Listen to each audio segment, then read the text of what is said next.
අද අපි මේ ඉගෙන ගන්නේ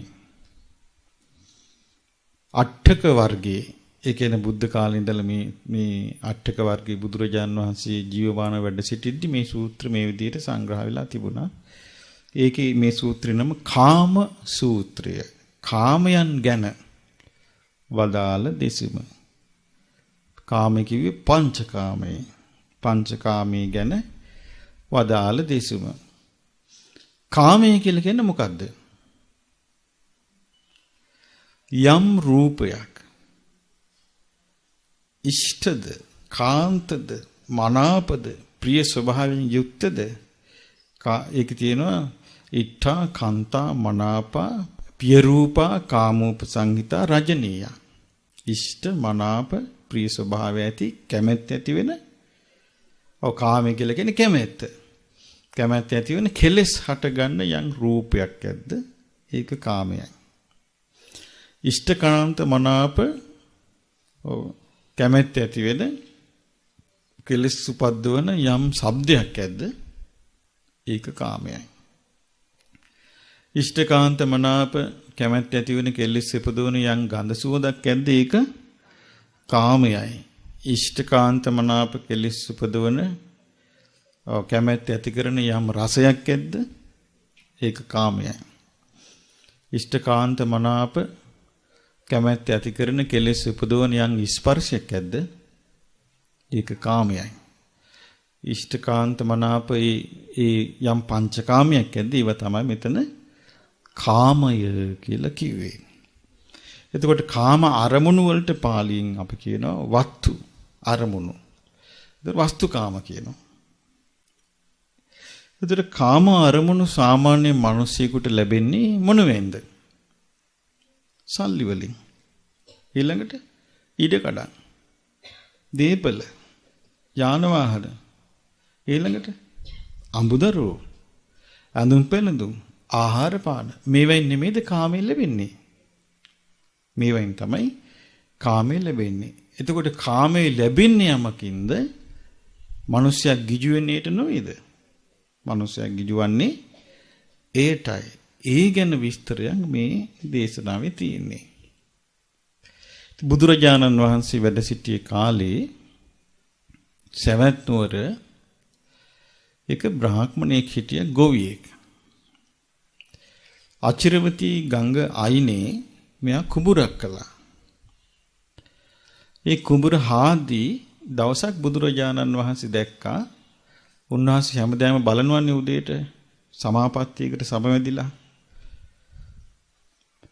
මහා කරුණා සමාපත්තියට සමවැදිලා උන්වහන්සේ බලනවා කාටද ඔව් චතුරාරි සත්‍ය අවබෝධ කරගන්න එහෙම නැත්නම් සුගතියේ දැන් චතුරාරි සත්‍ය අවබෝධ කරගන්න පිනක් නැත්නම් අඩු ගානේ උන්වහන්සේ බලනවා මෙයාට සුගතිය යන්න පිනක් තියෙනවද දැන් බුද්ධ කාලෙත් එහෙම බැලුවා උන්වහන්සේ එතකොට සමහර උන්වහන්සේට අහු වුණා චතුරාර්ය සත්‍ය අවබෝධ කරගන්න පිනක් නැහැ. නමුත් සුගතියට යන්න පින තියෙනවා. ඒ අයට උන්වහන්සේ සුගතියට යන්න උදව් කරනවා. මට්ට කුණ්ඩලී අර පොඩි ළමයා චතුරාර්ය සත්‍ය අවබෝධ කළේ නැහැ නේ ආත්මේ. නමුත් සුගතියට යන්න පින තිබ්බා. ඒ සුගතියට යන්න තියෙන පින ඉස්මතු කරලා දුන්නා. උන්වහන්සේ කාට හරි බැලුවේ මේ වැටිච්ච වලින් ගොඩට යන්න උදව් කරන්නයි. අන්න ඒක අවංකවම පිළිහිටවීම. ඉතින් උන්වහන්සේ බැලුවා කාටද මේ දවසක් බැලුවා කාටද පිළිහිට වෙන්න ඕනේ කියලා. බලද්දී උන්වහන්සේගේ මහා කරුණා දිනිතට හසු වුණා මේ බ්‍රාහ්මණයයි ඊයාගේ නෝනයි. බැලුවාම තේරුණා මේගොල්ලන්ට මාර්ගඵල අවබෝධ කරන්න පින තියෙනවා. හැබැයි දැන් නෙමෙයි. දැන් නෙමෙයි මේගොල්ලන්ට යම් සිද්ධියක් වෙනවා. ඒ සිද්ධියේදී මේගොල්ලෝ කඩාගෙන වැටෙනවා. අන්න ඒ වෙලාවේ සිහිය උපද්දවන්න පුළුවන්. ඉතින් උන්වහන්සේ එතකොට දැන් බලන්න අපි දන්නේ නැහැ නේ මේක මිනිස්සුයෙකුට වෙනකට අපි රීතිනේ මිනිස්සෙකුගේ කරදරය හොඳට ඉන්න කාලේ හොඳට ඉඳලා කරදරේ වෙලා හඬා වැටෙනකොට ඒ විලාව තමයි ඒ අවබෝධ කරන්නේ කියලා. අපිට පුළුවන් ද හොයන්න? බෑ. ඉතින් මේ බ්‍රාහ්මණයා අචිරවතී නදී අයිනේ ඉඩම් කෑල්ලක් කුඹුරක් හදනකොට මෙයා ඒ කුඹුර සුද්ධ කරද්දී බුදුරජාණන් වහන්සේ එතෙන්ට ගිහලා හිටගෙන හිටියා. එතකොට මෙයා දැක්කා. එතකොට බුදුරජාණන් වහන්සේ අහනවා බ්‍රාහ්මණී මොකද්ද ඔය කරන්නේ? කියන බවත් ගෞතමයන් වහන්සේ. ඒතකොට බ්‍රාහ්මණය කියන්නේ බවත් ගෞතමයන් වහන්සේ කියලා. සාමාන්‍යයෙන් අනිත්‍ය කියන්නේ ස්වාමීනි භාග්‍යවතුන් වහන්සේ කියලා. ඉතින් අර කිව්වා බවත් ගෞතමයන් වහන්සේ මම මේ කුඹුර සුද්ධ කරගන්නවා කුඹුර හානවා කිව්වා. හොඳයි කිව්වා. එච්චරයි. ඊළඟට ආයනකට කුඹුර වපුරනවා. බුදුරජාණන් වහන්සේ ආයෙ ලියෙද්ද ගාවට වැඩලා බලන් හිටියා. අහුවා බ්‍රාහ්මණේ මේ මොකද කරන්නේ මේ දැන් කියලා කිව්වා. බවත් ගෞතමයන් වහන්සේ මම මේ කුඹුර වපුරනවා කිව්වා. ඉතින් ආයෙ ටික දවසක් ගියාම කුඹුරට වතුර බඳිනවා. බුදුරජාණන් වහන්සේ ආයෙ වැඩියා එතනට. ඇවිල්ලා බලන් ඉන්න කුඹුර දිහා. අද මොකද්ද මේ ඔබ කරන්නේ කියලා ඇහුවා. ඊට පස්සේ කිව්වා අද මේ කුඹුරට වතුර බඳිනවා. ටික දවසක් ගියාම මේ බ්‍රාහ්මණය වල් නෙලනවා කුඹුරේ. බුදුරජාණන් වහන්සේ වැඩියා බලන් හිටියා. බවත් ගෞතමයන් වහන්සේ මම මේ කුඹුරේ වල් නෙලනවා කිව්වා. ආයි බුදුරජාණන් වහන්සේ ආයි බලන් ඉන්නකොට ඔන්න කුඹුරේ ගොයන් හැදිලා කිරි වැදිලා බණ්ඩි වුණා. ගොයන්. බණ්ඩි හැදුනහම මෙහා ගිහිල්ලා දැන් ඔන්න කුඹුර දිහා බලාගෙන ඉන්නවා. ඉන්නකොට බුදුරජාණන් වහන්සේ ආයෙත් එතනට වැඩියා. ඒ බ්‍රාහ්මණේ දැන් මොකද්ද කල්පනා කරන්නේ? බවත් ගෞතමයන් වහන්සේ ඔව් බණ්ඩි වැදිලා දැන් කුඹුරේ තියෙන්නේ. දැන් බොහොම අගේ නේද කුඹුර කියලා. හා අගේ තමයි කිව්වා. දැන් බලන්න එක්කෙනෙක් වෙනුවෙන් කී වතාවක් උන්වහන්සේ වඩිනවාද? ඕනේ දැන් කුඹුර බණ්ඩි වෙලා කුඹුර හොඳට පැහුණා. දැන් අරයාගේ හිතේ බැඳීමක් ඇති වුණා. අර බ්‍රාහ්මණයාගේ හිතේ කවුරු ගැනද? බුදුරජාණන් වහන්සේ ගැන. දැන් එදා දැන් හොඳට කුඹුර රන්වන් පාට වෙලා මේ කරල් බර වෙලා තියෙනවා. ඉතින් බුදුරජාණන් වහන්සේ එදා හවස වැටියා. කුඹුර දිහා ලියද්දට ගිහින් බලන් ඉන්නකට අර ආවා. අපි බ්‍රාහ්මණේ දැන් කොහොමද කුඹුර? ස්වාමීනි හරියගේ කිව්වා මේ පාර. කුඹුරේ හොඳට ආස්වන්න තියෙනවා. මම මේ හිත ගොයන් කපන්න හදන්නේ කිව්වා. හොඳයි කිව්වා. බ්‍රාහ්මණේ දා ගෙදර ගිහිල්ලා කිව්වා මේ කුඹුර හාන දවසේ ඉඳලා මට අලුත් යාළුවෙක් හම්බ වුණා කිව්වා. ඒ තමයි බවත් ගෞතමයන් වහන්සේ. මගේ අදහසේ නෝනට කිව්වා මගේ අදහස දැන් මේ කුඹුරේ පළවෙනි කොටසින් හාල් හදලා අපි දානයක් දෙමු. මොකද හේතුව යාළුවාට මේ ප්‍රධාන පළවෙනි කොටසේ තෑග්ග කැටියට දෙමු කිව්වා. දැන් මෙයා දන්නේ නැහැ මෙයා බේර ගන්න ආපු එක්කිනා කියලා. මෙයා හිතුවේ කවුරු කියලාද? යාළුවෙක් කියලා. ඕනිදා හවස් වෙද්දී මේ අහස හොඳට කළු කරගෙන ආවා. අහස කළු කරගෙන ඇවිල්ලා කවදාවත් නැති අන්ධකාරයක්. ටික ටික වහින්න ගත්තා. වහින්න ගත්තාම මෙයාට හිතුණා අයියෝ දැන් මං හෙට උදේ ගොයන් කපන්න හිටියේ. මට මේක කරගන්න බැරි වෙයිවද කියලා ඉන්නකොට එන්න වැස්ස තුරල් කරනවා. වැස්ස වැඩි වෙනවා. වැස්ස වැඩි වෙලා දැන් ධාරානිපාත වැස්ස. ධාරානිපාත වර්ෂාව වහින්න ගත්තා. වහින්න මේ බ්‍රාහ්මණයාට හිතට ඉන්නේ මොකද්ද? දුකක්. කම්පාවක්. අනේ දැන් මගේ කුඹුර කපා ගන්න මට බැරුව යයි. මම දානි ටිකුත් දෙන්න කල්පනා කරන් ඉන්නේ. මට මේ මොකවත් කරගන්න බැරුව යයි කියලා කල්පනා කරා. වැස්ස නැවතුන්නේ. වැස්ස දිගටම වැස්ස. ඔන්න උදේ ආරංචි වුණා ගඟ උතුරනවා කියලා. බ්‍රාහ්මණයා කෙලියම දිව්ව බලන්න කුඹුර ගාවට. බැලුවම කුඹුර නැහැ. සම්පූර්ණ ගඟ උතුරලා කුඹුර සම්පූර්ණ යට වෙලා වේගෙන් වතුර පාර ගහගෙන යනවා. ඒක දැකව ගමන් සීහ නැතුව වැටුණා. ගෙදර එක්කන් ගියා.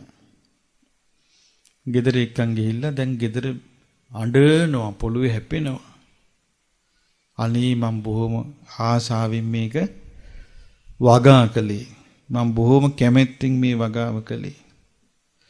අනේ මගේ වගාවට වෙච්ච විපත්තිය වින්නැහිය මට වෙච්ච පාඩුව කියලා හඬා වැළපෙනවා. එදා බුදුරජාණන් වහන්සේ මෙතෙක් කල් වැඩියේ කුඹුරට. එදා ගෙදරට වඩිනවා. මිනිස්සු කිව්වන්න මේ ඔබේ මිත්‍රයා අද ඇවිල්ලා ඉන්නකෝ ගෙදරට. අනේ වැඩියද කියලා. මෙයා ඇඳේ වැටිලා අඬ විලාප දෙදී හිටියේ. බුදුරජාණන් වහන්සේ ළඟට ගිහිල්ලා ආයෙත් අඬා වැටුණා. වැටලා කිව්වා බවත් ගෞතමයන් වහන්සේ මට වැඩිපුර දුක මේ කුඹුරේ පළවෙනි අස්වැන්නේ මං දානි පොඩ්ඩක් දෙන්න හිටියේ. මට ඒක කරගන්නත් බැරි වුණා කියලා. ඒ වෙලාවේ බුදුරජාණන් වහන්සේ ඒ බ්‍රාහ්මණයාට වදාළ දේශනාව තමයි මේ. මේ දේශනාව උන්වහන්සේ දේශනා කරනවා කාමං කාමය මානස්ස යස්ස චේතං සමිජ්ජති අද්ධා පීති මනෝ හෝති ලද්ධා මච්චෝ යදිච්ඡති. උන්වහන්සේ දේශනා කරනවා යම් කිසි කෙනෙක් කාමයන්ට ආසා කරනවා. දැන් කාම කියලා කිව්වේ මොනවද? දැන් අපි ඉගෙන ගත්තා කලින්. ප්‍රියමනාප, ප්‍රියමනාප, මිහිරි, ඉෂ්ඨකාන්ත මනාප, කාමෝපසංහිත, රජනීය, කැමැත්ත ඇති වෙන කෙලෙස් හටගන්න ප්‍රියමනාප රූප, ශබ්ද, ගන්ධ, රස, ස්පර්ශ කියන මේවා තමයි කාමේ.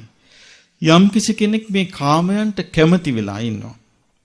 ඉන්නකට තස්ස චේතං සමිජ්ජති. ඉදින් ඔහුට ඒ කාමයේ සමෘද්ධ වන්නේ නම්. ඒ කියන්නේ ඒ ආසා කරපු දේ, ප්‍රාර්ථනා කරපු දේ, ඕන කරපු දේ එයාට ලැබෙනවා නම් අද්ධා පීති මනෝ හෝති. එතකොට ඒ කාන්තියෙන්ම එයාට පීති මන. ඒ කිව්වේ ප්‍රීතිමත් සිතක් ඇති වෙනවා. ලද්ධා මච්චෝ යදිච්චති. මං ආස කරපු දේ මට හම්බ වුණා කියලා. ඒක කාමයේ තියෙන ආස්වාදයයි. ඒ මොකද්ද? කාමයේ තියෙන ආස්වාදයයි. කාමයේ ආස්වාදය කියලා කියන්නේ යමකින් උපදිනවාද සැපයක්, සොම්නසක්, ඒක ආස්වාදයයි. ඒක ක්ලේශකාම. කලින් එක මොකද්ද? වස්තුකාම. ඒ කියන්නේ අරමුණ මුල් කරගෙන හිතේ ඇති වෙනවන ප්‍රීතිමන සන්තෝෂේ. අනේ මං මේ හිතපු දේ ලැබුණා. මං ආශ කරපු දේ මට ලැබුණා. මට ඕන කරපු දේ මට හම්බ වුණා කියලා හිතින් ඇති වෙනනම් ප්‍රීතියක්. ඒ ප්‍රීතිය ඇති වෙන්නේ ඒක වැළඳගෙන හිතෙන්. ඒ වැළඳගන්නේ නැතුව ඒක හිතේ හටගන්නේ නැහැ. එතකොට යාට ඒ සතුට උපද්දලා දුන්නේ හිතේ මොකක්ද? අර බාහිර අරමුණ විසින්. එතකොට ඒක තමයි හිතේ ඇති ඒකට කියන්නේ කාම ආසාව. ඒක මොකද්ද? කාම ආසාව. එතකොට අය ආසාවට අරමුණ බාහිර එකක්. මොනවද? රූප, ශබ්ද, ගන්ධ, රස, ස්පර්ශ ආදී. අපි ඒක තවත් විස්තර කළා. මොන වගේ දේවල්?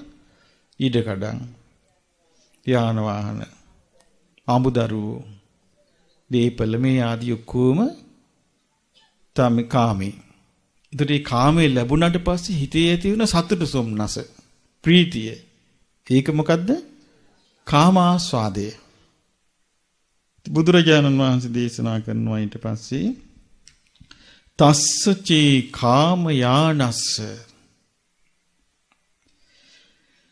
ඡන්ද ජාතස්ස ජන්තුනෝ. එතකොට මේ කාමයට කැමැති වෙච්ච එක්කිනාගේ කැමැත්ත, ඡන්දය හටගත්තු එක්කිනාට. දැන් ඒ කියන්නේ කැමැත්තක් හටගත්තට පස්සේ තමන්ගේ ඊඩමට. ඊට ඒක කැමැත්ත ඇති වෙන්නේ කාම වස්තු අරබය. අපි ඒක තවත් විස්තර කරමු. ඔන්න අපි වෙන පළාතකට ගියා. ගිහිල්ලා ඔන්න අපි ඉඩමක් ගත්තා. ඉස්සෙල්ලාම ඉඩම බැලුවා. ඔන්න බලලා මේක හොඳයි කියලා හිතුණා. ඔන්න දැන් ආසාව තියෙන මොකද්ද? ඒක ගන්න ඕන පැතුවා අපි ඒක. ඒක මට ලබා ගන්න ඕනේ කියලා. ඊට පස්සේ ඔන්න අපි ඒක ගන්නවා. ගත්තට පස්සේ හිතේ තියෙන්නේ මොකක්ද ඊගෙන? ඒක මගේ. ඊට පස්සේ ඒකට ඔන්න අපි වැට ගහනවා. වැට ගහලා ඔන්න අපි පරිස්සමෙන් ඔන්න දැන් ලස්සන හරි ගස්සගෙන යනවා. ඉතින් ඔන්න ඒක වගාවකුත් කරනවා. ඔන්න දැන් ඔන්න අපි හිතින් සතුටු වෙවි ඉන්නවා. ඔන්න තද පෑවිල්ලක් අල්ලලා අර වගාව සම්පූර්ණයෙන්ම විනාශ වෙනවා. අන්න ආසා කරපු දේ නැති වී යනවා. තේ කාම පරිහායන්ති. ආස කරපු දේ ඒ කාමයේ වස්තු නැසී යද්ද සල්ල විද්ධෝව රුප්පති. විසපෙවූ හුලකින් පහර විද්‍ය කුසෙයින් පහර ලැබූ කුසෙයින් වෙනසෙයි. ඊට පස්සේ ඒක නා ඒ ගැනම හිතා නොකා නොබී ශෝක කර කර තැවි තැවි ඉන්නවා. මට මතකයි මම ඒ කාලේ ඔය කොළඹ සිටිද්දී අර විපස්සනා ඒ ඉඳිද්දී එක දුවක් ආවා. ඒ දුව යාළු වෙලා හිටපු තරුණයා ක්‍රියාන්විත රාජකාරියේ යෙදලා ඉඳිද්දී මැරුණා. දැන් මේ ගැන කල්පනා කර කර මේ ළමයා කන්නෙත් නැහැ, බොන්නෙත් නැහැ කල්පනා කර කර ඉන්නවා. ඉතින් ඒ ළමයාගේ යාළුවෙක් එහෙට එක්කන් ආවා. ඇවිල්ලා මට මුණ ගැස්සුවා. මං ඒව දුව මේ බඳින්න හිටපු ඒ පිරිමි ළමයාත් එක්ක ඔය යාළුවනේ වයස කීයේද කියලා ඇහුවා. 20 ද කිව්වා. මං ඔය 20 ද යාළුවෙද්දී ඒ 20ට ඉස්සෙල්ලා එයා දැකලා නැහනේ. එතකොට ඔයාට දැක්කට පස්සේ නේද මේ බන්ධනේ හටගත්තේ කියලා ඇහුවා. දැක්කට පස්සේ කිව්වා. ඉතින් ඔයාට හිතුනේ නැද්ද? දන්නේ නැහැ නේද කියලා ඇහුවා. ඔයාට වයස 19 දී මට අවුරුදු 20 දී අසවලා හම්බ වෙනවා. මුණ ගැහෙනවා. එතකොට මගේ හිත මෙයාට බැඳෙනවා. මෙයා තව අවුරුදු 20 ඊට පස්සේ වයස මට 23 වෙනකොට මෙයා මැරෙනවා. එතකොට මම මෙයා වෙනුවෙන් ශෝක කර කර ඉන්නවා කියලා තේරුණා නම් එදා මේකට ඔයා මේ බන්ධනීයට ඔයා කැමති වෙනවද කියලා ඇහුවා. නෑ කිව්වා. එතකොට බලන්න එතකොට මේ බන්ධනේ හටගatti දැක්කට පස්සේ එතකොට අපේ බන්ධනයක් හටගන්නේ එක්ක දැක්කට පස්සේ. ඒව නැත්තම් ඇහුවට පස්සේ. එහෙම නැත්තම් සුවඳ ආග්‍රහණේ කළාට පස්සේ. එහෙම නැත්තම් රස විඳට පස්සේ. පහස ලැබුවට පස්සේ මේ එකකින් තමයි කාමේ පිවිසෙන්නේ හිතට. එකකින්. දැන් අපි කිව්ව ආහාරයක් දැකලා නැහැ අපි. ටීවී එකේ පෙන්නනවා මේක කාපිය. එතකොට මොකද්ද ඔබට ඇති වෙන්නේ? අනේ මේක අරන් අපි කිනල කමු කියලා ඔන්න ආසාවක් උපදිනවා. දැන් රූපේ දැක්ක විතරයි. දැන් කටට කියලා ආවා. ඇහෙන් දැක්කපොදී කනෙන් ඇහුවා. ඇහැට පේනවා මේක මේ කෑම කාපිය. ඔන්න ආසාව ඇති වුණා. ඇති වෙනවද නැද්ද? ආන් එහෙමයි ගිහිල්ලා කඩෙන් අරන් කන්න. ඉතින් කන්න හම්බුන්නේ නැහැ කියමු. දැක්ක විතරයි. එතකොට මොකද ඇති වෙන්නේ? ආසාවක් ඇති වෙනවා. පතපත ඉන්නවා. අනේ මම මේ වගේ එකක් කවදානම් කම්දෝ වෙනවද නැද්ද? වෙන දේවල් මේ කියන්නේ. එතකොට අපි බොහොම ආසාවෙන් එහෙම කණ්ඩ එකක් අරගෙන ලෑස්ති වෙලා ගේනවා ගෙදර. කෙනල්ල උයලා පිළ කණ්ඩ ලෑස්තියටම කරදරයක් වෙනවා ගෙදරට. අරක පැත්තක අපි ඒකට බහලා දුවලා එනකට පිළුණු වෙලා. වෙන්න පුළුවන්ද බැරිද? පුළුවන් නේ. අර ආස කරපු දේම දුකෙන් වීසි කරන්න ඕනේ. එහෙම වෙනවද නැද්ද? ජීවිතයකට එහෙම දේවල් සිදු වෙනවා. ඉතින් අර වස්තුව තමන් ආස කරපු ඒවා අපි ගමු තමන්ගේ බිරිඳ. දැන් සමහර අවස්ථාවල තියෙන අපි දැකලා තියෙනවා ඊටපු ගමන් මම දැක්ක අර පත්තරයක තියෙන එක අම්මා කෙනෙක් පොඩි දරුවෙක් ඉඳිද්දි සයිකලේ ගිහිල්ලා ඒ තාත්තා ඇක්සිඩන්ට් එකකට. ඒ තාත්තා මැරෙනවා. එයාගේ පුතත් මැරෙනවා. ඊට ඒ ශාලාවේදී තාත්තගේ පුතාගේ දේහය තියාගෙන අම්මා වැළපෙනවා. මම හැමදේම මෙයාට මං බත් කටක් කැව්වා.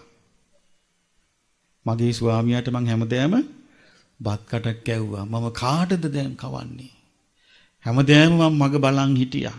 දැන් මං කවුරු වෙනුවෙන්ද මග බලන් ඉන්නේ. ඉතින් වැළපෙනවා. එතකොට තමන් ආස කරපු කාමයේ මොකද වෙන්නේ?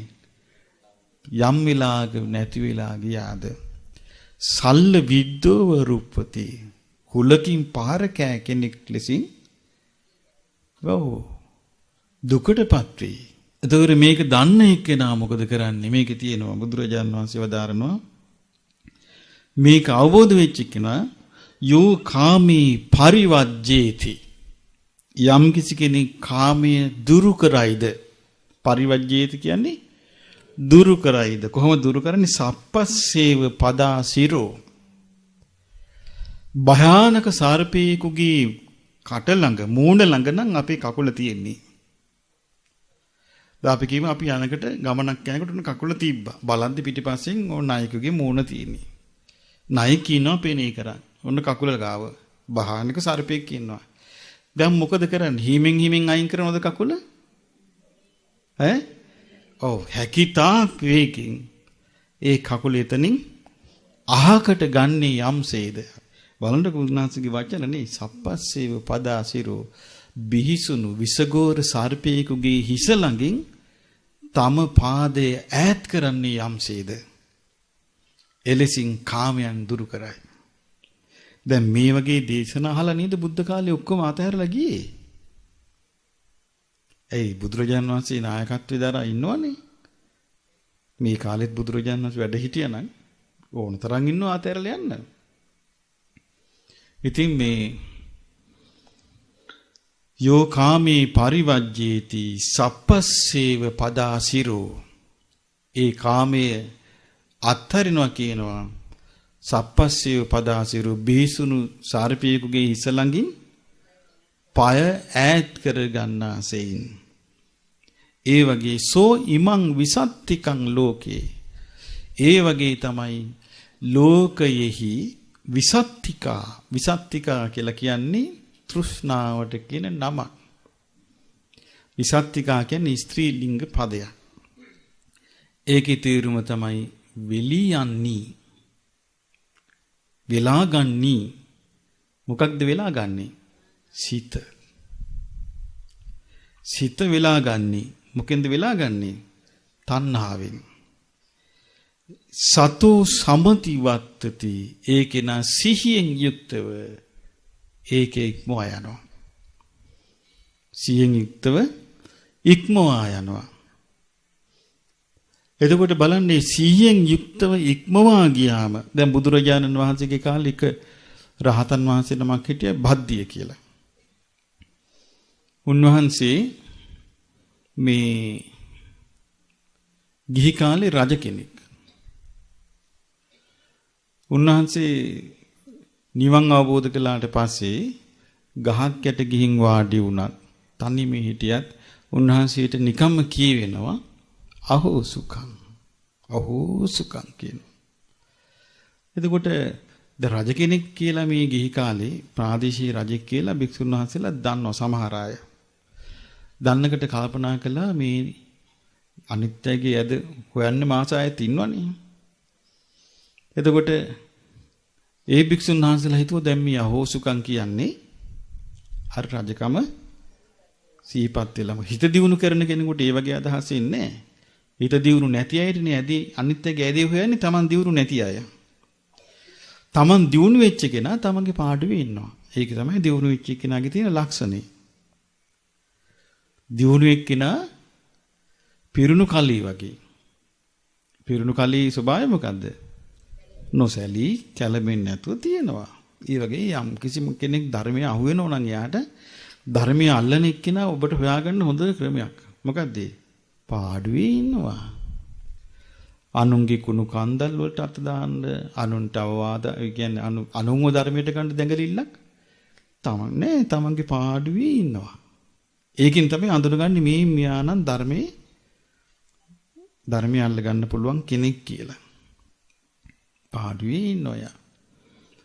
එතකොට එහෙම පාඩුවෙන් නැති අය ඉන්නවා. ඉතින් මේ පිරිස කතා වුණා මොකද මේ අහෝ සුඛං කියන අනිත්‍ය සුඛයක් කල්පනා කරලා බුදුරජාණන් වහන්සේට ගිහින් කිව්වා. ඒ වගේ අවස්ථාවක උන්වහන්සේ මොකද කරන්නේ? නිස්සද්ද ඉන්නේ. ඇයි අර අනිත්‍ය අපහදවා ගත්තොත් හිත තාම ධර්මයට ආපු නැති අයනේ ඔය ප්‍රශ්න හදන්නේ. එතකොට ඒ අයටමයි ඒකින් හානිය වෙන්නේ. ඉතින් ඒ අය කෙරේ අනුකම්පාවෙන් බුදුරජාණන් වහන්සේ අර ස්වාමීන් වහන්සේට අඬ ගහලා අහනවා ඔබ මේ අහෝසුකම් කී වාගේ පරණ ජීවිතේ හිතනවා කියන්නේ හැබෑද කියලා අහනවා. උන්වහන්සේ දන්නවා මේ රහතන් වහන්සේ කියලා. උන්වහන්සේ කාටවත් කියන්නෙත් නෑ මම රහත් මම මේ රහත් සුඛය ගැන මේ කියන්නේ කියලා. ඉතින් එතකොට උන්වහන්සේ එවෙලේ පිළිතුරු දෙනවා ස්වාමීනි භාග්‍යවතුන් වහන්සේ මම ගී ගෙදර ඉඳෙද්දී මම රජෙක්. ලුකුවට වැට තාප්පි බැඳලා තිබුණා. ගාඩ් එක දාලා තිබුණා. මාලිගාවෙන් පිට ගාඩ් එක දාලා තිබ්බා. ඇතුලේ තිබුණා. කාමරේ ඉස්සරහා තිබුණා. නමුත් මං හැමතිස්සෙම බයෙන් හිටියේ. මට මොන වගේ සතුරු ආක්‍රමණයක් එයිද කියලා. එතකොට බය කාමී ලක්ෂණයක්. මට කාර්දරයක් වෙයිද? මේ හානියක් වෙයිද? මට ගහලා බැලන මරයිද? වහදිලා මරයිද කියන මේ මොන අදහසක්ද? කාම තෘෂ්ණාවෙන් එන්නේ. කාම ආසාවෙන් එන්නේ ඉවුවා. එතකොට මේවා ඉන්නේ නැහැ මේ ධර්ම මාර්ගය යන්නේ කෙනෙකුට. එතකොට කාම තෘෂ්ණාවෙන් හටගන්න මේ බය. කිව්වා ස්වාමීනි මට දැන් ඒ බය නැහැ කිව්වා. මම දැන් නිදහසේ කැලේ ඉන්නවා. මම නිදහසේ ඇවිදගෙන යනවා. මම නිදහසේ මේ ගස් කොළන් සෙවණේ වාඩි වෙලා ඉන්නවා. මට මාව කවුරු හරි ගහයිද? මට වහදෙයිද? මාව මරයිද කියලා සිතවිල්ල මට දැන් ඇති වෙන්නේ නැහැ. මම කිසිවකට නොබැඳුණු සිතින් සතුටින් ඉන්නවා. ඒකයි මේ අහෝ සුඛං කියලා කියන්නේ. දැක්කද කාමය ඉක්මවා යනවා. තෘෂ්ණාව ඉක්මවා යනවා. ඉතින් මේකේ බුදුරජාණන් වහන්සේ පෙන්වා දෙනවා කෙත්තං වත්තුං හිරඤ්ඤං වා ගාවස්සා දාස පෝරිසං ගාවස්සං දාස පෝරිසං කෙත් ඒ කුඹුරු වතු පිටි රන් රිදී ගව මහිසාදීන් යාන වාහන දැසිදස්සන් තියෝ බන්දු පුතු කාමයේ මේවට තමයි සියලුම දිනා බැඳිලා යන්නේ. යෝනරෝ අනුගිජ්ජති යම් නරේක මේහෙට ගිජු වෙයි නම් ඒ කියන්නේ යම් කිසි කෙනෙක් කාමයට ගිජු වෙයි නම් ඒ ගිජු වුණාට පස්සේ ඒක තමයි මෙයාගේ තියෙන එක බහුල වශයෙන් බහුල කර කර ඒකෙන් සතුටු වෙවි ඉන්නවා. එතකොට මේ කාම ආසාව කියන්නේ ප්‍රබල දෙයක් නෙමෙයි. ඒ කියන්නේ කාම ආසාව කියන්නේ ක්ලේශයක්. තෘෂ්ණාවක්. ඒ තෘෂ්ණාවට ඒ තෘෂ්ණාව විසින් තමයි අර මේ බන්ධන හදා දෙන්නේ. දැන් බුදුරජාන් වහන්සේ කාලේ බලන්න එක සිද්ධියක් වුණා. එක සැමියෙක්. ඒ සැමියා කල්පනා කළා පැවිදි වෙන්න ඕනේ ධර්මය අහලා. හිතලා නෝනාට කිව්වා මෙහෙමයි බිරිඳට කිව්වා මම මහල වෙන්න යනවා. අවසර දෙන්න මට කියලා. බිරිඳ කිව්වා හරි හොඳයි ඔය යන්න කිව්වා එහෙනම්. ඒ මොකද? ඒට හොර සැමියෙක් ඉන්නවා. එතකොට බිරිඳ මොකද්ද කිව්වේ? හරි හොඳයි ඔයා යන්න ඉක්මනට කියලා මිදෙන්න දුකින් කිව්වා. ඉතින් මෙයා ගියා. ගිහින් පැවිදි වුණා. පැවිදි වුණාට පස්සේ ඔන්න බිරිඳට ආරංචි වුණා සැමියා පැවිදි වුණා කියලා. ඊට පස්සේ බිරිඳ දැන් හොර සැමියාත් එක්ක ඉන්නවා. එතකොට ආරංචි වෙනවා මේ ගමට පින්න පාතේ වැඩලා. බිරිඳ බය වුණා. දැන් මෙයා ගමට ආවා. දැන් මෙයා බැරි විලාවත් සිවුරු ඇරලා එයිද කියලා සැමියාට කිව්වා මෙහිමයි මෙයා මට විශ්වාස නැහැ ආයෙ එන්න පුළුවනි. මොකද්ද කරන්න කියලා ඇහුවා. අපි කීයක් හරි දෙමු හොරෙකුට කිව්වා. හොරුන්ට සල්ලි දුන්නා. දැන් මෙයා හොයාගෙන ගියා. දැන් හොරුන්ට කිව්වා මේ අසවල් එක්කිනාව මරන්න කියලා. එතකොට හොරු ටික ගියා මේ භික්ෂුවක් ඉන්නවා ගහක් යට භාවනා කර කර. හොරු ගියා. ගිහින් කිව්වා ඇදගෙන ගිහලා කිව්වා අපි මරන්න ඕනේ වා. මරන්න එපා. මං යන්නේ නැහැ පැනලා යන්නේ නැහැ කිව්වා. මම මරන්න එපා කිව්වා. එතකොට මට ඔබට තියෙන මරන්න නැත්තම් ඔබ පැනලා යන්නේ නැහැ කියලා පොරොන්දු වෙන්න කම විශ්වාස කරන්න කොහොමද කියලා හොරු. ඊට පස්සේ කිව්වා මට දෙන්න දවසක් ඉඩ දෙන්න මට ජීවත් වෙන්න කිව්වා. මට කරගන්න දෙයක් තියෙනවා. මට යම් කිසි දෙයක් තියෙනවා මේ ධර්ම මාර්ගේ කරගන්න මට දවසක් ඉඩ දෙන්න කිව්වා. එතකොට හොරු කිව්වා එහෙම බෑ. එහෙම ඔබ කිව්වට දෙන්නේ නැහැ කිව්වා. අපිට සාක්කියක් ඕනේ කිව්වා. එතකොට මේ ස්වාමීන් වහන්සේ බිම වාඩි වුණා. වාඩි වෙලා එතන කකුල් දෙක දිග අරගත්තා. දිග අරගෙන කළු ගලක් ගත්තා. උස්සලා ආතෑරියා දනිස් දෙකට. දනිස් දෙක කැඩුනා. දැන් සාක්කිය ඇද්ද කියලා ඇහුවා. ඇති කිව්වා. හොරු පැත්තක ගිනි මැලක් ගහගෙන හිටියා. දැන් ලේ යනවා දනිස් දෙකෙන්. භාග්‍යවතුන් වහන්සේගේ ධර්මයම මෙනෙහි කරනවා. කාමයන්ගේ ආදීනවයම මෙනෙහි කරනවා. එයි තමන් ආදරය කළ බිරිඳමයි දැන් කොන්තරාත්තුව දීලා තියෙන්නේ. මෙනෙහි කරනවා. මරණයට බය නැතුව මූණ දීලා එඩිතරව ධර්මයේම මේ වෙන සාමාන්‍ය වෙන කෙනෙක් නම් කොරුන්ට වැඳලා දුවනුනේ මම මේ පැත්ත පලාතේ ඉන්නේ පොරොන්දු වෙනවා කියලා. එහෙම නැහැ. දනිස් දෙක තලා ගත්තා මේ කළු ගලකින්. උදේ වෙද්දී උන්වහන්සේ සීල කෙලෙසුන්ගෙන් මිදී පිරිනිවන් පෑවා. අන්න වීරයෝ. වීරයෝ නෙමෙයිද? සැබෑම වීරයෝ. කාටවත් දොස් කිව්වෙත් නැහැ. කාගවත් ඇඟට ප්‍රශ්න දැම්මෙත් නැහැ. තමන්ගේම බිරිඳ මේ එවන්නේ. ඒකට දොස් කිව්වෙත් නැහැ. ධර්මයේම පිහිටි සිතින් සියල්ල අත්හැරියා. ධර්මයේ පිහිටි සිතින්. ඒකට ඔන්න ධර්මය අහු වෙනවා කියන්නේ. දැන් ඔන්නේ ස්වාමීන් වහන්සේට ධර්මය අහු වෙලා තිබුණේ නැද්ද? ධර්මය අහු වෙලා තිබ්බා.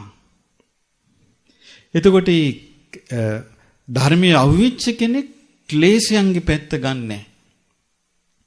ධර්මයේ අහු වෙච්ච කෙනෙක් මොන පැත්තද ගන්නෙ? ධර්මයේ පැත්තමයි. ධර්මයේ පැත්තමයි ගන්නෙ.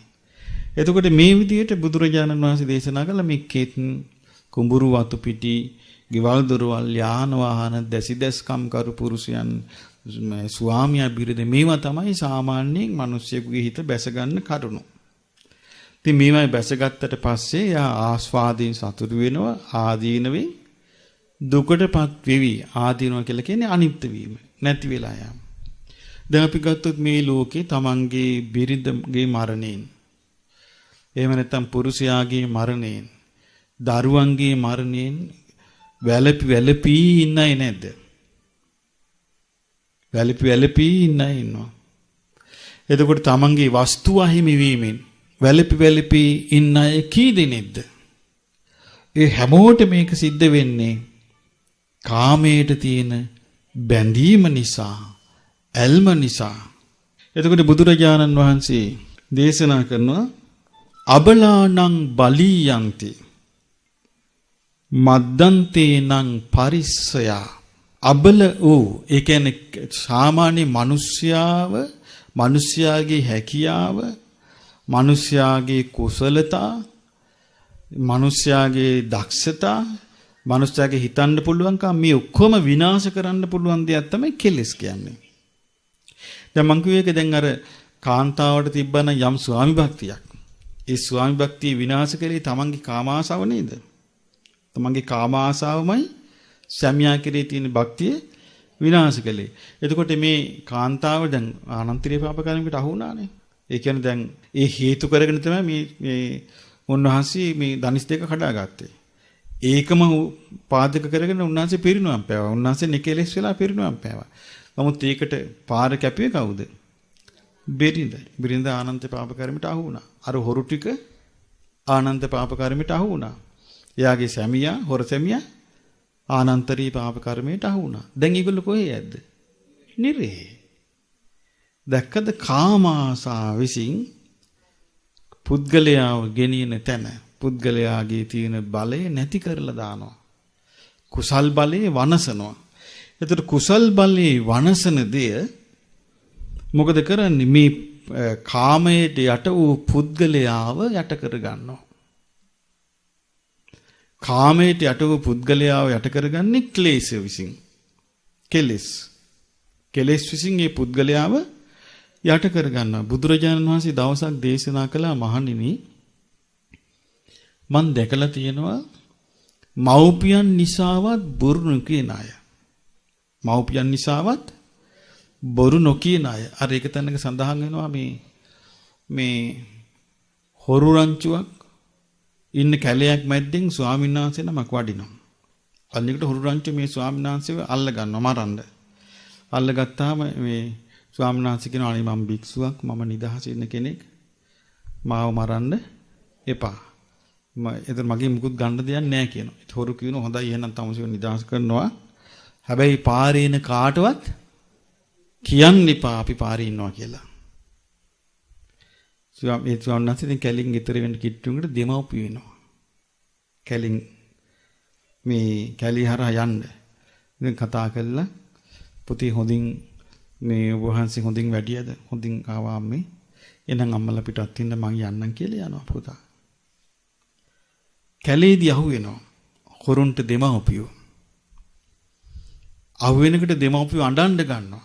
අනේ අපේ පුතා මේ මහාන වෙලා මේ පාරෙන් ගියා. අපිට කිව්වේ නෑ මේක කියලා.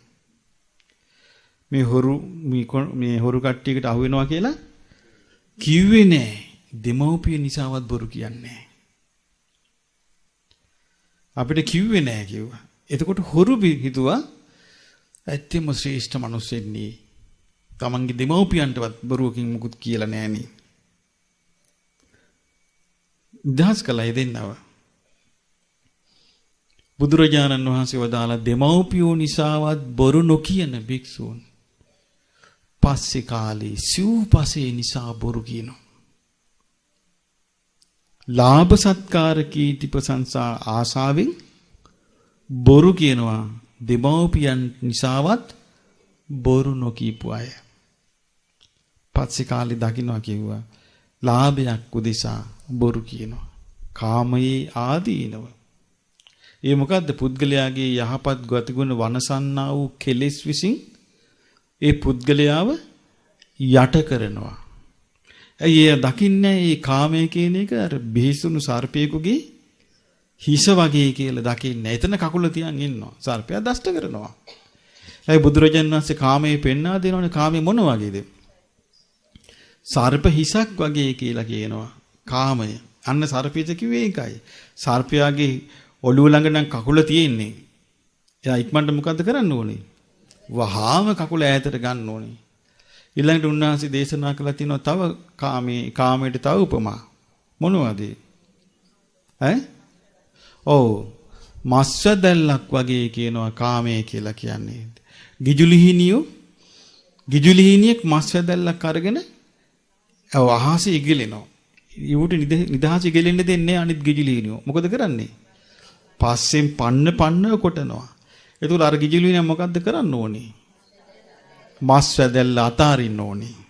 මස්සදැල්ල අතාරියාම අර ගිජුලිහිනිය කොටන එක නවත්තනවා. ඒකවල ගිජුලිහිනිය ටික වටේ කොට හිටිය අර ගිජුලිහිනියට නෙමෙයි. අර මස්සදැල්ල දැහැගෙන ඉන්න නිසා. ඒ වගේ කියන මේ කාමේ ලාභ සත්කාර කීර්ති ප්‍රශංසා මේ ඔක්කොම කාමේ ඒ වගේ කියනවා. ඒ කාමේ අල්ලන් ඉන්නකන් එයාට ගහනවා. ඒ කාමේ අතාරපු ගමන් එයා නිදහස්. එතකොට බුදුරජාණන් වහන්සේ දේශනා කළා තියෙනවා ඒ වගේ තමයි මස් කපන කොටේ මස් ලුඹුවයි මේ පිහියයි වගේ කියනවා. මස් කපන කොටෙන් කොච්චර මස් කප හිටියත් කොටේ කෙටි යනවා මිසක් මුකුත් නැහැ ඒකේ. ඒ වගේ කියනවා. ඊළඟට බුදුරජාණන් වහන්සේ වදාලා ගිනි අඟුරු වලක් වගේ කියනවා. කාමයේ නිසා තැවි නින්දක් නැහැ. තැවි ඉන්නවා. කල්පනා කර ඉන්නවා. අහෝ අසවල් දේ පැහැරගත්තා. අසවල් දේ මට නැති වුණා. මට අසවල් දේ නැති වුණා. මට අසවල් දේ ඕනේ. මං අරක ලබා ගන්න කොහොමද? මේක ලබා ගන්න කොහොමද කියලා ගින්නින් තැවි වගේ ඉන්නවා. කාමයේ ඒ වගේම බුදුරජාණන් වහන්සේ දේශනා කළා තියෙනවා මේ මස්ලේ නැති ඇටයක් වගේ කියලා කියනවා. මේ අර ලෝඩ සංග්‍රහය තියෙනවනේ. ඒක විස්තර කළා මස්ලේ නැති ඇට බලුලෙව කන්නේ කුස්පිරුමක් ඵලයක් නැතිවන්නේ. එතකොට ඒ කියන්නේ මේ බල්ලෙකුට දුන්නොත් මස්ලී නැති ඇටයක් දවස මේ බල්ලා මොකද කරන්නේ? ඒක හප ඉන්න ඔය හපනකට ඒක මේ මස්ලී මේ මස් කට්ට හප ඉන්න එකට තමන්ගේ විදුරුවමයි තුවාල වෙන්නේ.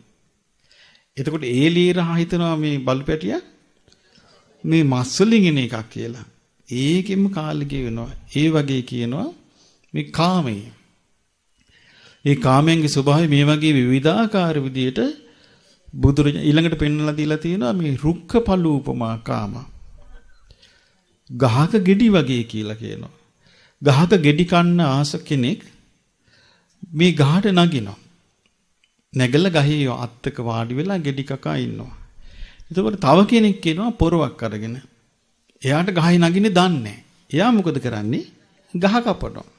ගෙඩි ගන්න. ගහ කපනකොට මේ අර ගෙඩි වලට ආස වෙලා යා ගහේ දිගටම හිටියොත් මොකද වෙන්නේ?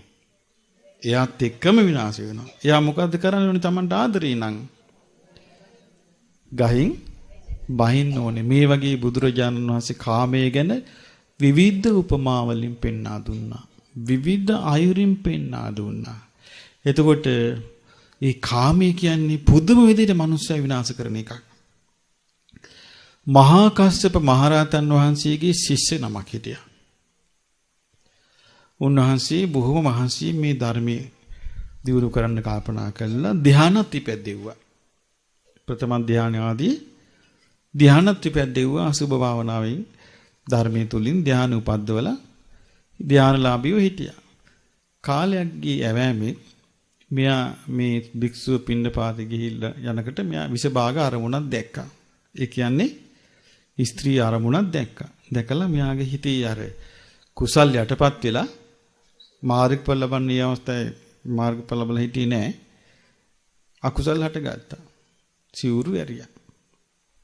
ගෙදර ගියා. රස්සාවක් නෑ. හොර කල්ලියකට එකතු වුණා. දැන් බලන්න බුද්ධ කාලේ මහා කස්සප මහරහතන් වහන්සේ ළඟ ධ්‍යාන උපද්දවන් හිටියේ භික්ෂුව. හොර කල්ලියකට එකතු වුණා සිවුරු ඇරලා. හොර කල්ලියකට එකතු වෙලා ඉඳෙද්දී ඔන්න හොරකමකට අහු වෙලා මියාව ආත්තඩංගුට ගත්තා. අහු වුණා. වරදට හොරකමට වරදකරු වුණා. ඔන්න වරදකරු වෙලා උල හිඳවන්න තීරණය වුණා. උල හිඳවන්න තීරණය වෙලා දැන් ඔන්න මෙයාට මල් මාලා දාලා අර මල බෙරක ගහ දැන් එක්කන් යනවා. මහා කස්සප මහරහතන් වහන්සේ වඩිනවා එතන. උන්වහන්සේ බැලුවා අද මේ කවුද අහු වෙලා ඉන්නේ? බැලුවම තමන්ගේ ශිෂ්‍යෙක්. අර බෙර ගහන ඇටක චූට්ටක් නවත්තන්න මට වචනයක් කතා කරන්න අවසර දෙන්න මේ තරුණයත් එක්ක කිව්වා. මහා කස්සප මහරහතන් වහන්සේ අඬ බෙර එක නවත්තලා තරුණයාට කිව්වා දැන් කරන්න දෙයක් නැහැ. අපිට බේර ගන්න බෑ. ඔයා ඔබ බේර ගන්න පුළුවන් ධර්මයට විතරයි. දැන් ධර්මයේ පුළුවන් නම් සී කරන්න වෙන නම් මොකොත් නැහැ කිව්වා. ධර්මයේ තමයි බේර ගන්න තියෙන්නේ කිව්වා. එකපාරට සිහිය ආවා. දැන් දැනගත්තා මොකුත් වෙන කරන්න දෙයක් නැහැ. ශෝකය අයින් කළා. ඒවලම භාවනා ආරමුණේ පිහිටවන්න ගත්ත හිත. දැන් මෙයා යනවා. දැන් මෙයාට බේර හඬ ඇහෙන්නෙත් නැහැ. වෙන දෙයක හිත උදන්නෙත් නැහැ. මොකක්ද දැන් හිතේ තියෙන්නේ? සම්පූර්ණ සතිපට්ඨානෙ. සතිපට්ඨානෙ සිහිය පිහිටවාගෙන යනවා. ඔන්න ආරක්ෂකයා. ධනිවිර ආරක්ෂකයා ළඟට ආවේ. සතිපට්ඨානෙ සිහිය පිහිටවාගෙන යනවා. ගිහිල්ලා ඔන්න මේ දැන් මෙයා සතුටින් යනවා. ප්‍රීතියෙන් යනවා. ඔන්න දැන් දඬුවමට උල හිඳිව්වා. දැන් උල උඩ මෙයා ප්‍රීතියෙන් ඉන්නවා. ඇයි මේ කායික වේදනාව මැඩගෙන මෙයා සතිපට්ඨානෙ තුල ඉන්නවා. මිනිසුන්ට හරිය පුදුමිතුණයි වදකින්ට මෙතෙක්කල් මෙහෙම කෙනෙක් අපි දැක්කේ නැහැ කියලා. එදා බුදුරජාණන් වහන්සේ බැලුවා. බැලුවම මියත් උග්ගටිතන් එක්කනේ. මෙයා ධර්මය අල්ලන එක්කනේ. බුදුරජාණන් වහන්සේ රශ්මි මාලාවක් විහිදුවලා ගාථාවක් දේශනා කළා. කාමයේ අතෑරපු එක්කෙනා ආයේ කාමයටම ගියා නේද? ධර්මයේ කියන්නේ අධර්මයේ කෙරෙහි කලකිරිලා අධර්මයේ අතෑරලා ආයෙත් ආ ධර්මයටම ගියා නේද? දැන්වත් සිය උපදවාගෙන ආයෙ එන්න කිව්වා. එහෙම කියනකොටම මේ මුන්නහන්සේ මේ ධර්මයේ අල්ලගෙන ධ්‍යාන බලයෙන් අර ඇඟ කිඳා බහින අර උලෙන් ශරීරය උඩට ගත්තා. අර උලෙන් ගැලවිලා අහසට විසිරුණා ශරීරය. අහසින්ම ගියා බුදුරජාණන් වහන්සේ ළඟට. ධර්මයේ දැකලා පිරිනවම් පෑවා. එතකොට බලන්න මිනිස්සුන්ගේ තිබිච්ච දක්ෂතාව. අද කාලේ මිනිස්සුන්ට එහෙම දක්ෂතාව අහලක තියෙනවද? සාමාන්‍යයෙන් කුසල අකුසල හඳුන ගන්න කොච්චර අමාරුද? කුසල අකුසල දෙක තේරුම් ගන්න මේ මොනතරම් දවසම කිව්වත් හරියන්නේ නැහැ. මේක කුසලයයි මේක අකුසලයයි. මේක හිතසුව පිණිස පවතින්නේ මේක අහිත පිණිස පවතිනවා. මේක හිතසුව පිණිස පවතිනවා. මේක තේරෙන්නේ නැහැ. කොච්චර කිව්වත්. අන්න දැක්කද අපේ ප්‍රඥාවේ තියෙන අඩුව. අර බාහිර කෙනෙක් අපිට යමක් කරයි අපිට යමක් දෙයි කියලා අපි හිතාගෙන ඉන්න මෝහය. බාහිරින් කවුරුවත් දෙන්නේ නැහැ. ධර්මයමයි දෙන්නේ. එතකොට ඒ දුර්වල වූ කෙලෙස් තමන්ව දුර්වල කරන ඒ බල නැති කරන මිනිස්යාගේ යහපත වනසන කෙලෙස් තමයි යට කරන්නේ තමන්ව. එතකොට බුදුරජාණන් වහන්සේ පෙන්වා දෙනවා. එතකොට තමයි දුකටපත් වෙන්නේ කෙලෙස් වලින් පුද්ගලයා යට කරාට පස්සේ තතෝනං දුක්ඛමන් වේති. දුක්ඛං අන්වේති. දුක ඔහුගේ පස්සෙන් හබාගෙන එනවා. කෙලෙස් වලට යට වෙලා වරදකට අවුණාට පස්සේ ඒක කර්මයක්. කර්මයෙන් හටගන්න දේ තමාගේ පස්සේ හඹාගෙන එනවා. හඹාගෙන ඉන්නේ කොහොමද? නාවම් භින්න මිවෝදකං. වතුරේ ගියපු නැවක් සිදුරු වුණා වගේ කියනවා. වතුරේ යන නව සිදුරු වෙනවා. සිදුරු වෙච්ච ගමන් සිදුරක් හැදිච්ච ගමන් මොකද වෙන්නේ? නැව නොනැවතීම නැව ඇතුළට වතුර එනවා. නැව ඇතුළට වතුර එනවා නොනැවතීම වතුර එනවා. මේක වතුරේක නවත්තන්න නම් මොකද කරන්න ඕනේ? සිදුර වහන්න ඕනේ. සිදුර වහන්න ඕනේ වතුර නවත්තන්න. මේ වගේ තමයි කියනවා මේ කාමයට යට වෙලා ක්ලේශයන්ට යට වුණාට පස්සේ නැව හිල්ලුණා වගේ කියනවා. නැව හිල්ලුණාම මොකද වෙන්නේ? අර නැව ඊතර වෙන්නේ නැහැ. ඊතර යන්න බෑ නැවට. අය අර කෙලස් ගොඩේම නැව ගිලෙනවා. තතෝනං දුක්ඛ මං වේති. ඔහුගේ පසුපස්සේම දුක හඹා එනවා. නාවම් භින්නම යෝදකං. වතුරේ බිඳී ගිය නැව වගේ කියනවා. තස්මා ජන්තු. ජන්තු කියලා කියන්නේ සත්වයා මිනිසා. තස්මා ජන්තු සදා සතු. සදා කිව්වේ නිරන්තරයෙන් හැම අවස්ථාවෙම හැම මොහොතේම සතු සිහියෙන් කාමානි පරිවජ්ජේ. කාමයන් දුරු කරන්න ඕනේ කියනවා. කාමයන් සිහියෙන් දුරු කරන්න ඕනේ කියලා කියනවා. දැන් බලන්න බුදුරජාණන් වහන්සේගේ කාලේ එක තව සිද්ධියක්. ඔන්න මේ තරුණෙක් බොහෝම මාරුවෙන් දෙමව්පියන්ගෙන් අවසර අරගෙන පවුලේ එකම ළමයා මහාන වුණා. මහාන වෙලා ආය දෙමව්පිය අවසර දුන්නාට හිතේ කැමැත්තක් තිබ්බේ නැහැ. ඒකට රජගහනුවර තිබුණ ලොකු උත්සවයක්. ওই උත්සවයේ ඒ අම්මා තාත්තත් ගියා. ඉතින් ඉස්සෙල්ලා මේ තරුණියෝ නටනවා, සින්දු කියනවා, ප්‍රීති එනවා, විනෝද වෙනවා. මෙහෙම වෙද්දී අර දෙමව්පියන්ට මතක් වුණා අනේ අපේ පුතත් හිටියානම් අපි මේකේ සතුටු වෙවි ඉන්නවනේ කියලා හිතලා ඒ අම්මා අඬන්න ගත්තා. අඬනකට එතන හිටියා වෙසඟනක්. වෙසඟන කිව්වා මේ ඇයි මේ නැන්ද අඬන්නේ කියලා ඇහුවා. ඉතින් අනේ අඬන්නේ දුව මේ මගේ පුතා මතක් වුණා. ඇයි පුතාට මක් වුණාද කියලා ඇහුවා. පුතා මහාන වුණා කිව්වා. දැන් මේ භික්ෂුවක් කියලා ඔය පාත්‍රයක් අරගෙන ගෙවල් ගන්න ගිහිල්ලා ඔය කකා බිබී ඉන්නවා කිව්වා. ඊට පස්සේ ඇහුවා මම පුතාව ගෙන්නලා දෙන්නද කියලා ඇහුවා. අනේ දුවේ පුළුවන් නම් අපේ පුතාව එක්කන් වරින් මම බන්දලා දෙනවා කිව්වා උඹට. හරි කිව්වා. එහෙනම් මට දැනට මම වැඩේ බාර ගන්නයි කිව්වා. මට ඕනේ කිව්වා කහවණු මේකට මේ කරන්න.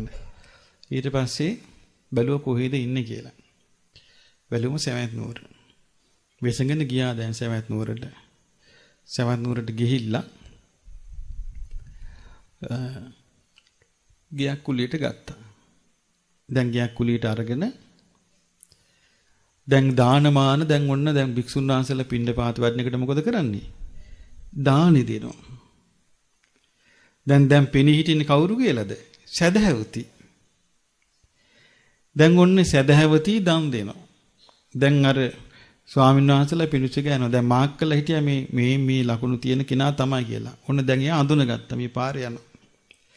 දවසක් ඒ පාරේ ඉන්නේ සෙල්ලම් කරන කොල්ලන්ට ටොපියම දීලා කිව්වා මේ පොඩි ළමයිනේ හෙට අර ස්වාමීන් වහන්සේ පිඬුසිඟා වඩිද්දී පාරේ දුවිලි අවසන්න කිව්වා.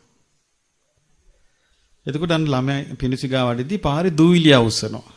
අවසරකට මේ ස්වාමීන් වහන්සේ අර ළමයින්ට කෑ ගහනවා. ළමයිනේ නිකන් ඉන්න මේ බලන්න මේ ස්වාමීන් වහන්සේලාට නිදහසේ වැඩිලා දානිමාන ගන්නවත් දෙන්නේ නැණි. අනේ ස්වාමීනි මේ ස්තූපුවට වඩින්න කියලා උන ස්තූපුවට වැඩමුවා. වඩම්මල දානි දීලා වැඳලා පිළිගන්නලා පිටත් කරා.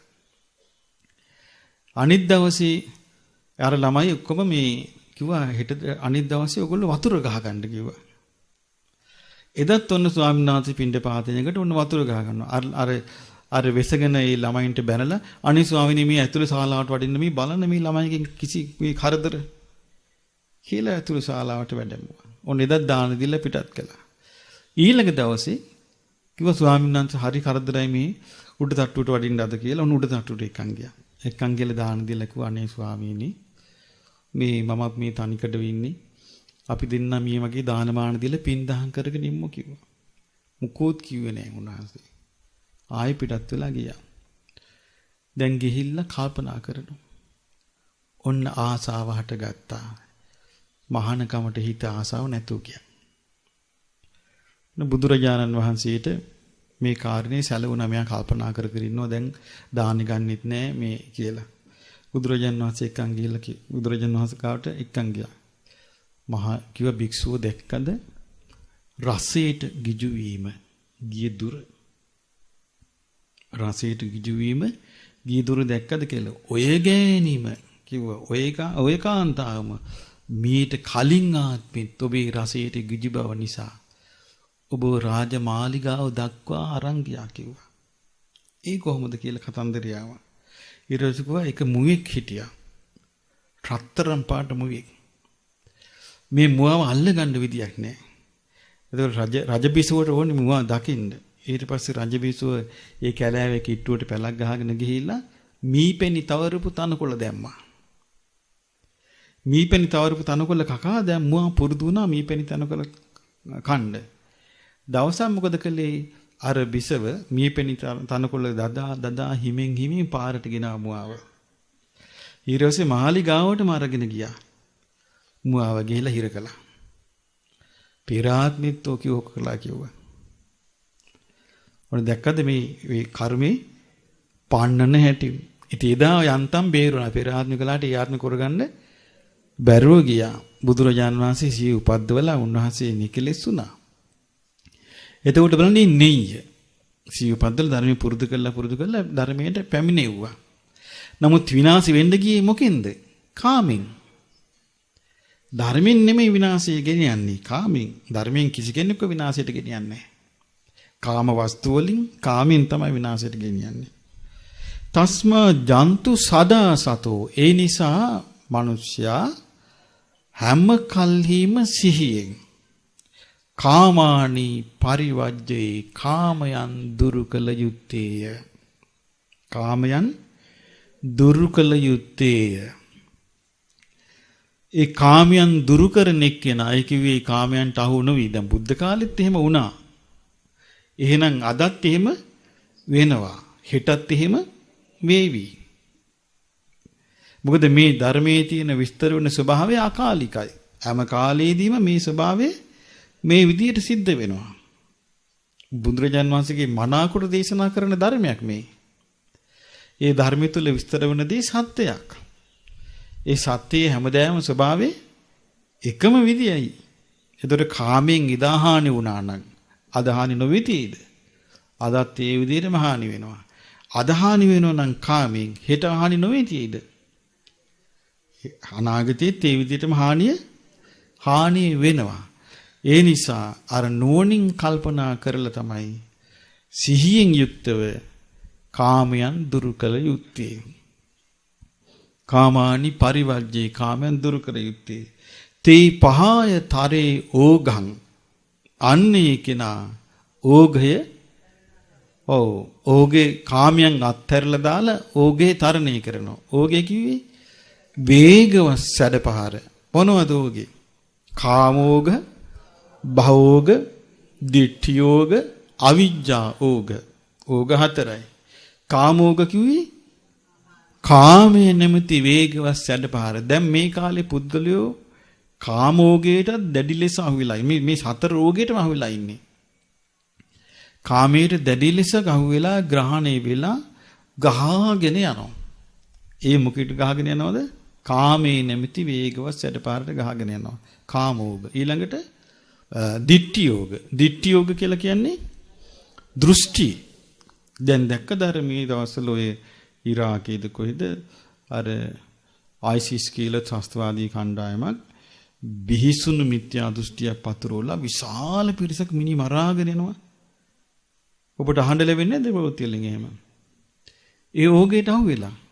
ඕගේට අහුණන් පස්සේ ඒකේ ගහගෙන යනවා. බේරිලි නෑ. ඒකට ඉතින් ආස කරපු සීළු දෙනා මේ ඕගේ සැඩපහරේ ගහගෙන යනවා. භවෝගේ. ඒ කිව්වේ භවයට පුනර්භවයේ කරාම ගහගෙන යනවා. ආයි වෙන භවයක් නෙමෙයි. දැන් නැවත භවයක් හටගත්තු නිසා නේද අපි උපන්නේ. නැවත භවය හට ගන්නවා නම් ඒක ඕගයක් කියන. සැඩපහරක් වගේ යනවා. අවිජ්ජා ඕග. අන්ධකාරය. චතුරාර්ය සත්‍ය නොදැනීම, දුක දන්නේ නැතිකම. දුක හට ගන්නා හේතුව දන්නේ නැතිකම. ඒ හේතුව නැති කරන්න පුළුවන් ය කියලා දන්නේ නැතිකම. ඒ දුක් උපද්දවන හේතුව නැති කිරීමේ මාර්ගයේ දන්නේ නැතිකම. ඒකත් අවිජ්ජා. අවිද්‍යාව. අවිද්‍යා ඕගය. ඒතර අවිද්‍යාව ඕගය කියන්නේ මේ සැඩපහරට ආවුණාට පස්සේ මේ කෙනා ගහගෙන යනවා. කොහෙද යන්නේ ගහගෙන? නිරේට.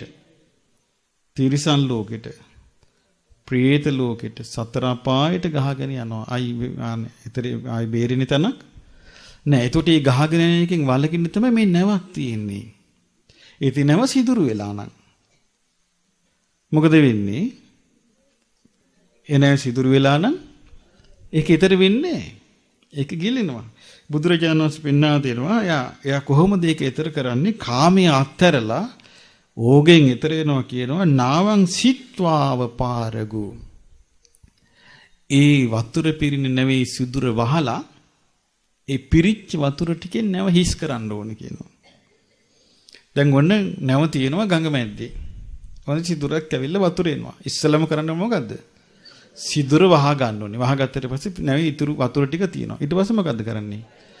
වතුර ටික හිස් කරන්න ඕනේ. වතුර අයින් කරන්න ඕනේ නැවෙන්. නැවෙන් වතුර අයින් කරාට පස්සේ නැවේ වතුර නැහැ.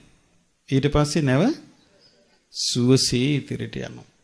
ඒ වගේ තමයි කියනවා කාමයේ අතහැරලා මේ කිනා සුවසේ යන්නේ. ඉතින් ඒ විදිහට බලන්න දැන් බුදුරජාණන් වහන්සේ මේ කාරණේ මේම විස්තර කරාම බුදුරජාණන් වහන්සේ මේකේ විස්තරේ මොකද්ද තියෙන්නේ? දැන් අපි වුණ දැන් මේ කාමයන් පිළිබඳව වදාළ දෙසුම මේ ඇහුවා. ඇහුවාම දැන් මේ දේශනාවේ විස්තර කරන දේ ගත්තොත් මේකේ මොකද්ද තියෙන්නේ? මේකේ තියෙනවා දුක. දුක හටගන්න හේතුව. දුක නැති කිරීම. නැති කිරීමේ මාර්ගය. මේ ආර්ය සත්‍ය මේ දේශනාවේ නැද්ද? තියෙනවා.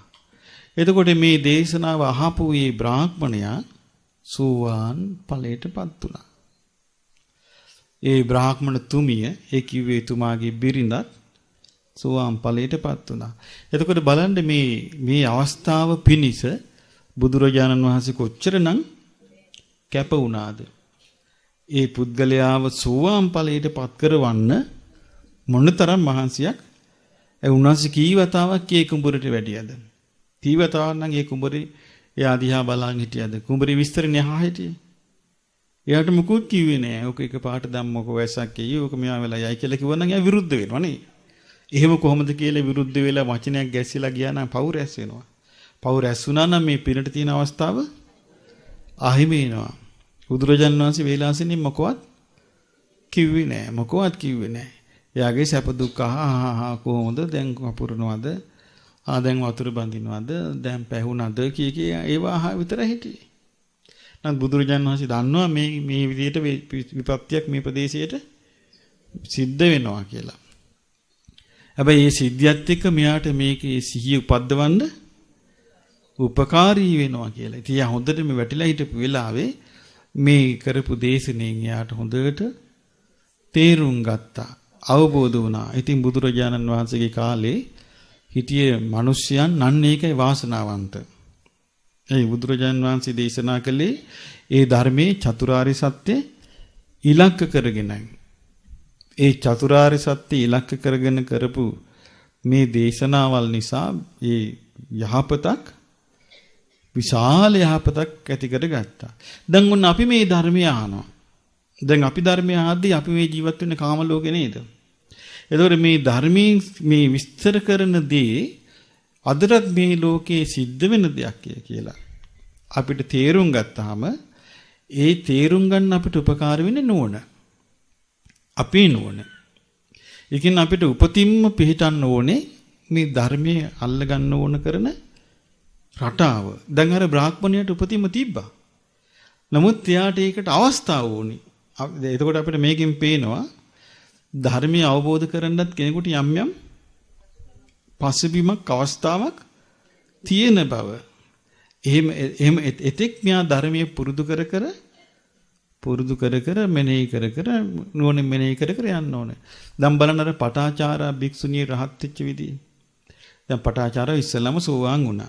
සෝවාන් වුණානේ අර පිස්සු ඇදිලා ඇවිල්ලා යා එදාම ඒ සෝවාන් ඵලයටපත් වෙලා ඊට පස්සේ භික්ෂුණියක් වෙලා භික්ෂුණී සංඝයා අතර ඉඳලා දැන් මෙයා ධර්මයේ පුරුදු කරගෙන යනවා.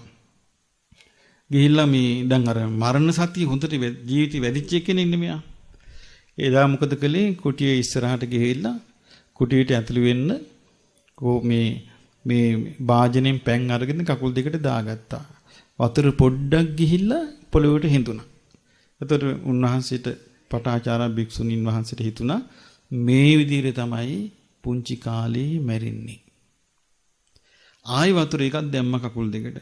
තව ටිකක් දුර ගිහිල්ලා පොළොවට හිඳුණා. මේ විදිහට තමයි මධ්‍යම වයසේදී මැරෙන්නේ. ආයි වතුර ගොඩක් දැම්මා. ඒක තව ටිකක් පල්ලෙහාට ගහගෙන ගිහිල්ලා පොළොවට හිඳුණා. මේ විදිහට තමයි නාකි වෙලා මැරෙන්නේ. ඒතර හැමතිස්සෙම පටාචාරාව දැක්කේ මොකද්ද? ඔව් පුද්ගලයා මරණයටපත් වෙවි යනවා. දැකලා ඊට පස්සේ පටාචාරා කුටියට ගිහිල්ලා මේ වාඩි වෙලා සිහියෙන් යුක්තව අර පහන් දැල්ලි පහන පත්වී තිබුණ රාත්‍රි පහන මේ දැල්ලි අර පහන් තීරේ අර තෙල් වලට බැස්සෙව්වා. පහන් තීරේ පිටිපස්සෙන් ඇදලා තෙල් වලට බැස්සෙව්වම පහන නිවිලා යනකම ඒ මොහොතේ කියනවා නිකලෙස්සුනේ. එතකොට බලන්න අර සීකිරීම. මේ වගේ තමයි අර මේ මම මේ ළඟදී ලිපියක් දැක්කා. ඒ ලිපිය මහමෙගේ පත්තරේ මම හිතන්නේ තියෙන්නේ. ඔව් මහමෙගේ පත්තරේ මම ඒක කියෙව්වේ අර බිල් ගේට්ස්ගේ ඒ කියන අර මේ කම්පියුටර් ලෝකේ දෙවන්තයා. එයා තමයි ලෝකේ කෝටිපති. යාගේ දෙවනියා බොහොම දුකසේ ජීවත් වෙච්ච තරුණිය. ඉස්සර ලොකු අධ්‍යාපනය ලැබලා නැහැ. ඒ පොතේ තියෙන ඒකේ ලිපියේ තියෙනවා සමහර දවස්වලට මේ හරි ක්‍රිෂ්ණ පන්තලක ඇමරිකාවේ ඉරිදට දෙනවලු කෑම එකක් නිකන්. ඒ කෑම එක කන්න මේ කිලෝමීටර් 10ක් පයින් යනවලු මියා. ඒ වේල කාලා ඉන්න කන්නත් නැති කොල්ලුවෙක්. කොහොම හරි දැන් එයා දෙවෙනි අයලා ලෝකේ ලොක්කෙක්. එයා හැමදාම කරන්නේ උදේට නැගිටලා කණ්ණාඩි ළඟට ගිහිල්ලා එයා අදිෂ්ඨාන කරගන්නවලු කණ්ණාඩි දිහා බලාගෙන මේ කණ්ණාඩියෙන් පේන මේ තැනැත්තා අද විතරයි ඉන්නේ. හෙට මැරෙවිදයි දන්නේ කවුද දන්නේ.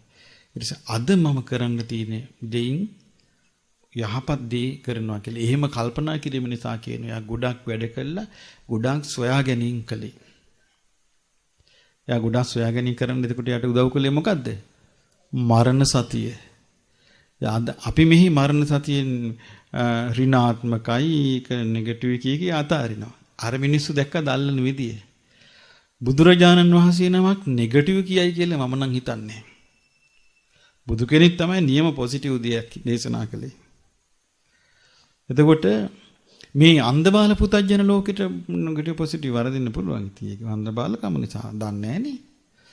නමුත් මේ බුදුරජාණන් වහන්සේගේ දේශනාවේ හරි පැහැදිලිව බලන්න මිනිස්සයාට මේ ඔක්කොම දැන් මේ බ්‍රාහ්මණයා ගත්තොත් යම්යාගේ ජීවිතය තුළ ධම්මියා තේරුම් ගන්න සෝතාපන්න වුණානේ මේ දේශනාවෙන්. අපි කිව්ව ඊට පස්සෙත් මෙයා මේ කුඹුර කරනවා ආපහු. ඊළඟ පාරෙත් මේ කුඹුර මේ වැස්ස වහල යට වෙලා යයි කියමු. එදාට හඬා වෙටීද මෙයා? නෑනේ. එයා මෙයා දැන් ජීවිතය ගැනත් දන්නවා, බාහිර දේ ගැනත් දන්නවා. කාමයේ ගැනත් දන්නවා, කාම ආසාව ගැනත් දන්නවා, ඒක නැතිවීම ගැනත් දන්නවා. ඒකෙන් ඈතර වීමක් දන්නවා. එහෙම කෙනෙක් ලස්සනට ඒකට මෝන දෙවි. ඉතින් ඒ නිසා අපිට මේ දේශනා තුළින් ඒ බුදුරජාණන් වහන්සේගේ ධර්මයේම අවබෝධ කරගන්න මේ පිං හේතු වේවා. සාදු